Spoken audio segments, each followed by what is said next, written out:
আসসালামু আলাইকুম সম্মানিত শিক্ষার্থীবৃন্দ, গেম অফ স্টাডি এর তরফ থেকে আমি আবির স্যার সকলকে স্বাগতম জানাচ্ছি খুবই গুরুত্বপূর্ণ একটি আপডেটে। তো বলা যাচ্ছে যে আপনারা মোটামুটি সকলেই জানেন যে এসএসসি 2025 ব্যাচের কিন্তু পরীক্ষা চলতেছে। তো খবরে জানা যাচ্ছে যে মোবাইলের চ্যাট জিটিপির সহায়তায় চ্যাট জিপিটিটা কি এটা মোটামুটি আশা করি এখন সকলেই জানেন, তো এটা নিয়ে বলার কিছু নেই। তো চ্যাট জিপিটির সহায়তায় নিয়ে এসএসসি পরীক্ষা দিচ্ছিল এবং পরীক্ষার্থী তাকে বহিষ্কার করা হয়েছে। তো আপনারা মোটামুটি সকলেই জানেন অনেকে কিন্তু হোমওয়ার্কের জন্য বা ভালো কাজে নরমালি হচ্ছে ইউজের জন্য কিন্তু বের হয়েছে।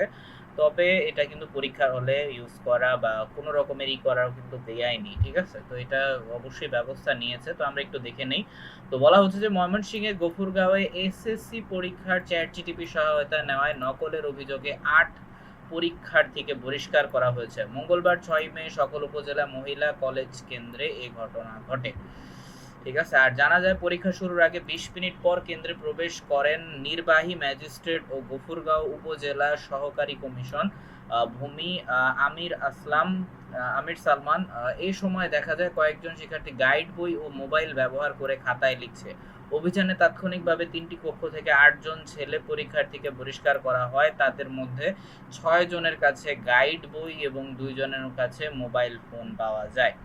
আর অন্যদিকে একই দিনে উপজেলার জে.এম. কামিল মাদ্রাসা কেন্দ্র মোবাইল ফোন রাখার দায়ে ২ জন কক্ষ পরিদর্শককে তাৎক্ষণিকভাবে দায়িত্ব থেকে অব্যাহতি দেন উপজেলা নির্বাহী কর্মকর্তা A M N M Abdullah Al Mamun.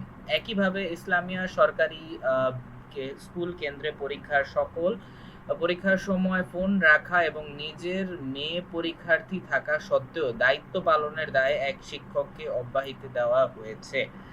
ওকে। আর নির্বাহী ম্যাজিস্ট্রেট ও গফুরগাঁও উপজেলা সহকারী কমিশন আমির সালমান বলেন, শিক্ষকরা থাকার পরেও কিভাবে পরীক্ষার্থীরা গাইড বই ও মুঠোফোন নিয়ে পরীক্ষা কেন্দ্রে ঢুকতে পারে। এই ঘটনা শিক্ষকদের বিরুদ্ধে কোনো পদক্ষেপ নেওয়া না হলেও তাদের ভৎসনা করা হয়েছে। UNO N M Abdullah Al Mamun জানান, পরীক্ষায় অসৎ উপায় অবলম্বন না করার জন্য অভিভাবকদের সহায়তা চাই, এরপর সহযোগিতা চাই। নকলের বিরুদ্ধে উপজেলা প্রশাসনের জিরো টলারেন্স নীতি অব্যাহত থাকবে। ওকে। তো আশা করি বিষয়টা বুঝতে পেরেছেন। আর এটা আসলেই হচ্ছে আমাদের শিক্ষা ব্যবস্থাও কিন্তু অনেক বড় একটা প্রশ্নবিদ্ধ কিন্তু করে তোলে, ঠিক আছে? তো আর যারাই হচ্ছে এটার মধ্যে জড়িত আছেন, আমার কাছে মনে হয় এটা অনেক ভালো হয়েছে। অবশ্যই হচ্ছে পরিষ্কার হওয়া উচিত, কারণ আমরা চাই কারণ এই এসএসসি পরীক্ষা এবং এইচএসসি দুইটাই কিন্তু অনেক ইম্পর্টেন্ট পরীক্ষা, আপনারা সকলেই জানেন। কারণ এরাই হচ্ছে ভবিষ্যতে হচ্ছে যখন চাকরি প্রার্থী হবে, এই হবে সেই হবে।